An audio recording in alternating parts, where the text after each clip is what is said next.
Alrighty folks, thanks for checking in once again for the forecast video edition for Sunday, July 31st, 2011. Let's take a look at today's forecast. We're going to be looking at a cooler day with an afternoon round of showers and thunderstorms across Pennsylvania and northwestern New Jersey, but otherwise we should remain dry.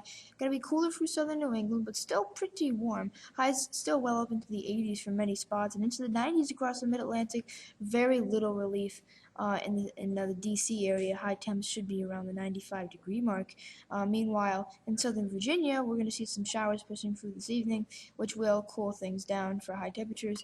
Some areas might not make it out of the 70s. Let's look towards Monday, and Monday is when things get interesting.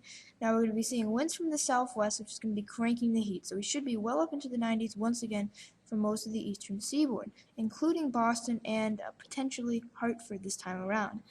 But at the same time, we're going to be seeing some conflicting air coming out of the northwest. Now, with this instability building up out of the south, with these southerly winds, we're going to be looking at 1 to 2,000 joules per kilogram widespread of ML Cape, with some areas getting up to 2,500 or even 3,000 joules per kilogram. So that's going to make the air very unstable. At the same time, we have a potential cap building with very warm temperatures in the mid-levels and cooler temperatures in the high levels. Now, typically, when we see a cap this strong, this daytime heating and instability won't be enough to break it, but our lapse rates are pretty good, so that should be enough to break the cap.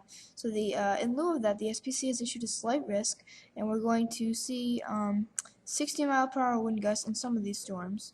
Okay, and these are just some potential impacts, okay, in the 3D rotation box I made for you guys inside of the yellow outlined areas that are in the slight risk. You could see very strong wind gusts in excess of 60 miles an hour.